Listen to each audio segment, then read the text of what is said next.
Que a paz e uma bênção divina acompanhem o dia e a semana de todos que nos ouvem hoje. É um privilégio enorme começar mais essa nossa investigação. Com certeza. E bom, dar as boas-vindas a essa exploração analítica das nossas fontes hoje é realmente especial. A missão aqui é fazer um mergulho literário e histórico bem profundo sobre o livro de Jonas. Isso.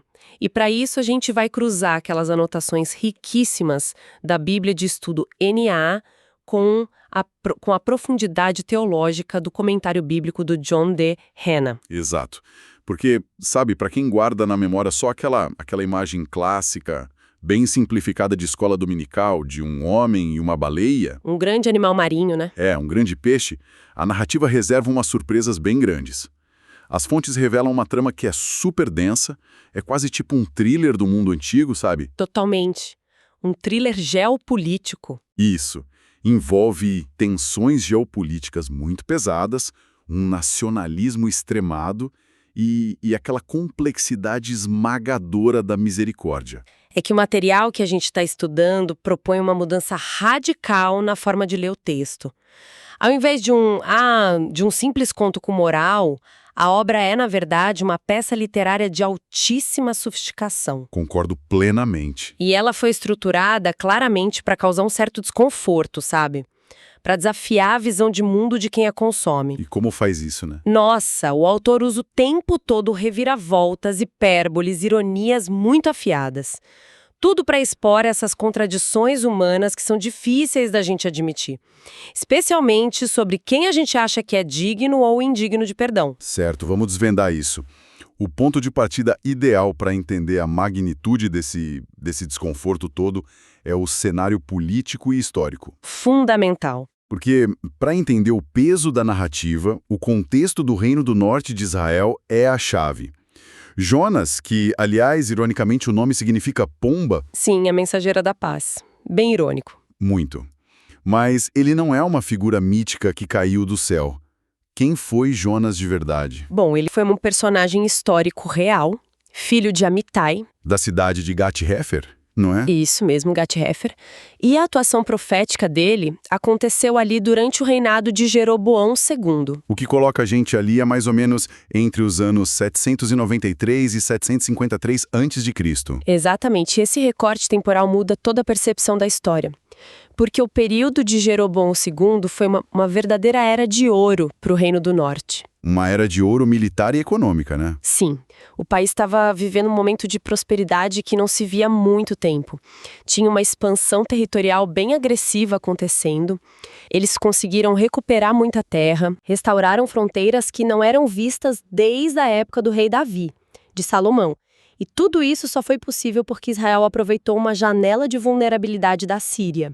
E o que eu acho mais impressionante, o que torna o profeta ainda mais central nisso tudo, é que ele mesmo tinha previsto essa prosperidade. Exato, está lá nos registros históricos. Sim, o livro de 2 Reis, capítulo 14, diz que essa recuperação de territórios foi profetizada pelo próprio Jonas. Então, imagina o status desse cara na sociedade. Ele era um mensageiro das vitórias brilhantes. Existia todo um sentimento em Israel de invencibilidade. De segurança, tipo, o favor divino estava claramente com eles. Mas aí surgiu o contraste no horizonte, o Império Assírio. As notas do Hanna trazem uma analogia que eu acho muito útil para essa ameaça. Do gigante, certo? Isso, o gigante adormecido. Porque a Síria, naquele momento bem específico, estava passando por instabilidades políticas internas, algumas dissidências. Um declínio temporário. Sim, mas a crueldade militar deles já era famosa em todo o antigo Oriente Próximo. Era uma máquina de guerra imperialista formidável. E que mais cedo ou mais tarde ia acordar. Inevitavelmente. Ia reivindicar o domínio de toda a região. E o coração dessa máquina toda era Nínive. As fontes dão os detalhes absurdos dessa metrópole. Não era só uma cidade grande, era uma fortaleza intimidante. Monumental. Olha isso. Tem registros dizendo que os muros internos chegavam a 15 metros de largura 15 metros? e 30 metros de altura. Era a imagem da invulnerabilidade total. Aí fica aquela dúvida, né? Por que uma capital tão impenetrável iria se arrepender do nada só por causa do aviso de um estrangeiro desarmado? Estado de colapso psicológico muito antes do profeta chegar lá. Durante o reinado do rei assírio, Ashur-dan III, aconteceram umas catástrofes terríveis. As pragas. Isso, 2 ondas letais de pragas, uma em 761 e outra logo depois, em 759 a.C. Mortes em massa. E como se não bastasse, teve o eclipse. Exato. No dia 15 de junho de 763 a.C., teve um eclipse solar total. E esse eclipse, bom, eu vejo isso como um verdadeiro divisor de águas para entender o terror daquele povo. Hoje a gente acha eclipse legal, né? Astronomia pura. Junta a família para ver. Mas na visão de mundo do Antigo Oriente próximo, a interpretação era dramática. Escuridão total no meio do dia, mais os surtos de doenças. Era a fúria implacável dos deuses. Presságios claros de que a cidade seria aniquilada. Então, quando a mensagem de juízo chega, o terreno emocional deles já estava completamente preparado. Eles não estavam arrogantes. O estrangeiro foi só o gatilho final que confirmou o terror que já estava na mente de todo mundo. O céu já estava gritando a sentença há anos. E é aqui que fica realmente interessante. Porque toda essa conjuntura explica a reação do profeta. A fuga dele. Exato. Quando Deus manda ele para Nínive, em vez de ir por terra para a Mesopotâmia, o que ele faz? Foge para o porto de Jope. Para pegar um navio para Tarsis. Que é literalmente para o outro lado do mundo. O extremo oposto. E a explicação clássica é sempre, ele estava com medo da violência dos assírios. Que era real, claro. Mas se conectarmos isso ao quadro maior, a raiz dessa fuga era ideológica e política. Uma questão muito mais profunda. Sim.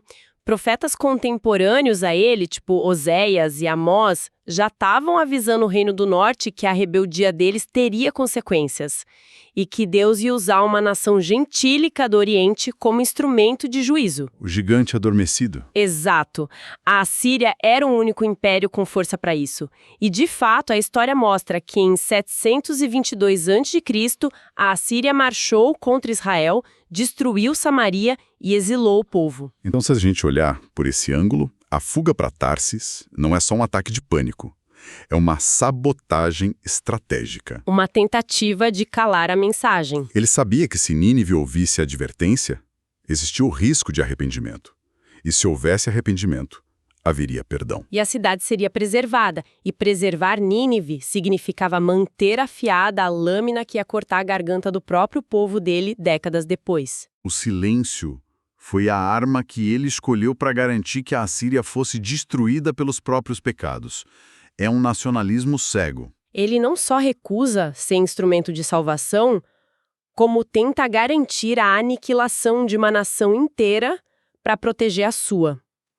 Isso resume bem o etnocentrismo de Israel na época. De achar que os favores do Criador eram só para quem estava do lado de dentro da fronteira. E desejar a ruína de todo mundo que estava de fora. É um peso moral gigantesco. E é justamente diante dessa carga histórica toda que a gente entra num debate literário enorme. Sobre o gênero do livro, né? Sim. Como a gente deve ler isso, muitos dizem que é só uma parábola longa ou uma alegoria onde o profeta é só um símbolo da desobediência de Israel, mas as notas da Bíblia de Estudo NAA dão argumentos fortes a favor da historicidade. E o primeiro grande argumento é a precisão dos dados geográficos. E genealógicos também. Diferente de um conto de fadas em um tempo imaginário, o texto cita rotas como Jope e Tarsis, figuras reais, tudo verificável. Sem contar a literatura profética em si, como né? os relatos de Elias e Eliseu. Isso. A gente vê milagres espetaculares dentro de uma moldura histórica literal. O extraordinário não desqualifica a história. E claro, o endosso máximo da historicidade está lá no Novo Testamento. Em Mateus 12. Exato. Jesus faz referência direta aos dias no ventre do animal e ao arrependimento de Nínive. Ele não trata como lenda. Ele usa como o principal paralelo para antecipar a própria ressurreição. Ele trata como um fato concreto, mas aí a gente barra na biologia marinha, claro. O grande peixe. A imagem de um homem sobrevivendo dias no estômago de um animal marinho é onde o ceticismo moderno ataca forte. Mas o termo hebraico original é só grande peixe. Não faz aquela separação biológica moderna entre peixe e mamífero. E os estudos nas fontes trazem 2 candidatos naturais muito fortes para isso. O tubarão-baleia e o cachalote. O Rhinodon typicus e o Catodon macrocephalus. E o que tira isso do reino do absurdo são aqueles registros da época de ouro da caça às baleias. As anotações citam publicações londrinas do século XIX, não é? Sim, cheias de relatos absurdos. Baleeiros que abriram cachalotes e acharam coisas inacreditáveis no estômago. Num dos casos documentados, tinha um tubarão inteiro de mais de 4,5 metros lá dentro. Intacto. Intacto. E tem relatos ainda mais assustadores de marinheiros que caíram no mar, foram engolidos e os caras abriram a baleia e acharam eles vivos horas depois. A anatomia do cachalote suporta isso. A mandíbula e a câmara estomacal são feitas para engolir lulas gigantes inteiras. Então a natureza já tem essa capacidade física. O que mostra que o milagre não foi Deus criar um monstro marinho com uma fisiologia impossível do nada.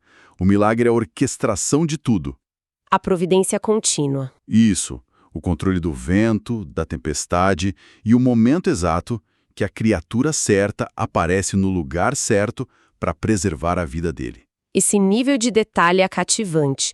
Mas o que é fascinante aqui é o comentário do Hannah advertindo para a gente não focar só no peixe e esquecer do brilhantismo da composição literária do livro. A estrutura É o que os especialistas chamam de motivo gigantesco. Tudo na história é uma grande hipérbole. é verdade. A grande cidade, um grande vento varre o mar. A grande tempestade, o grande temor dos marinheiros, o grande peixe. E no final, a grande ira do profeta. O uso dessa palavra grande o tempo todo é a ponte para a sátira literária.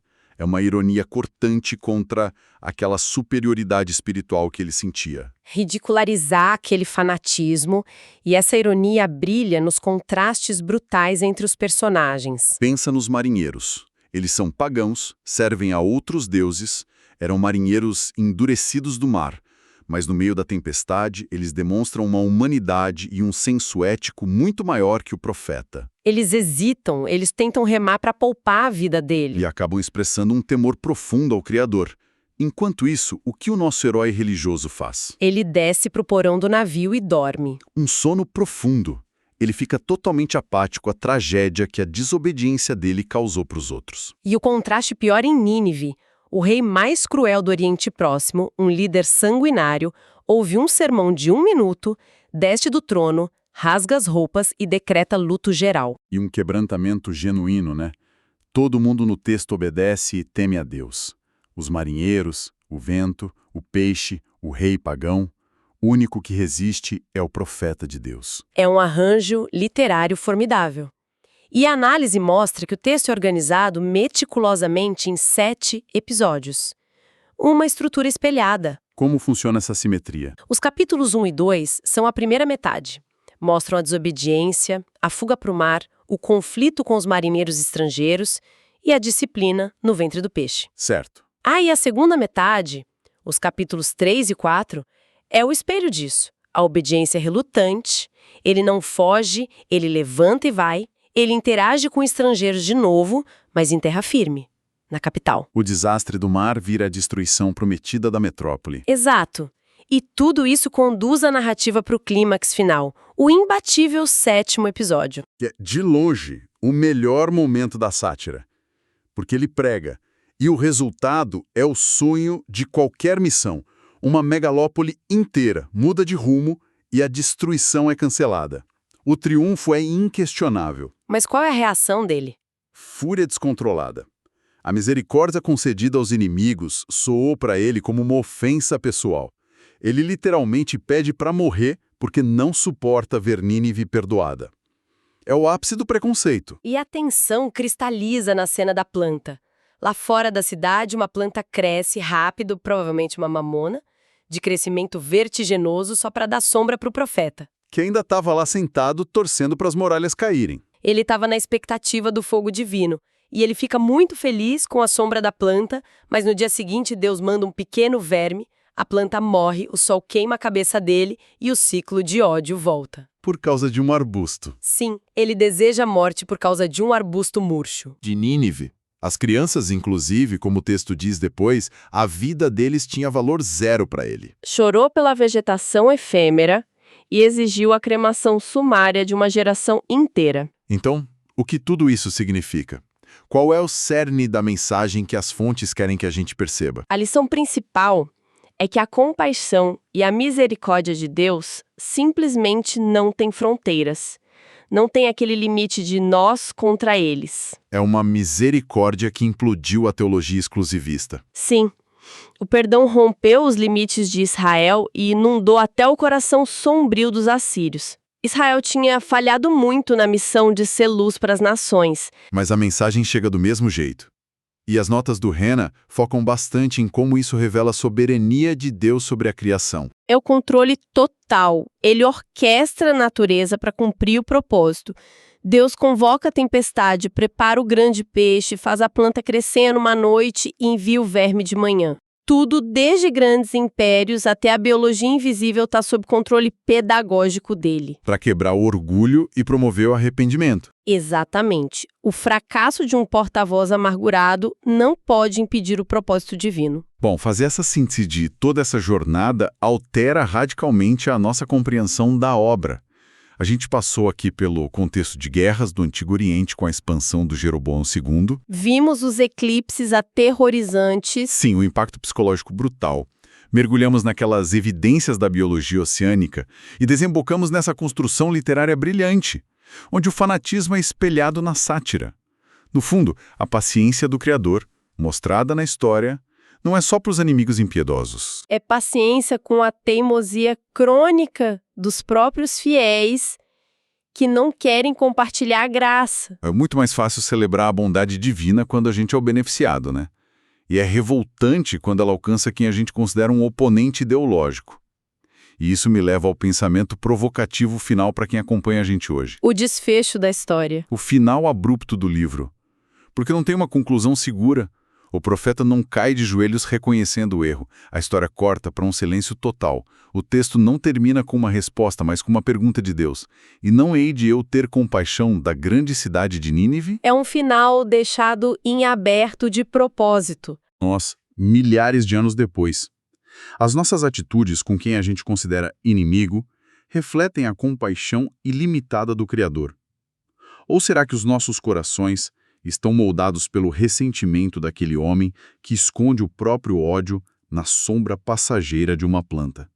Fica a reflexão. Que Deus abençoe todos os ouvintes.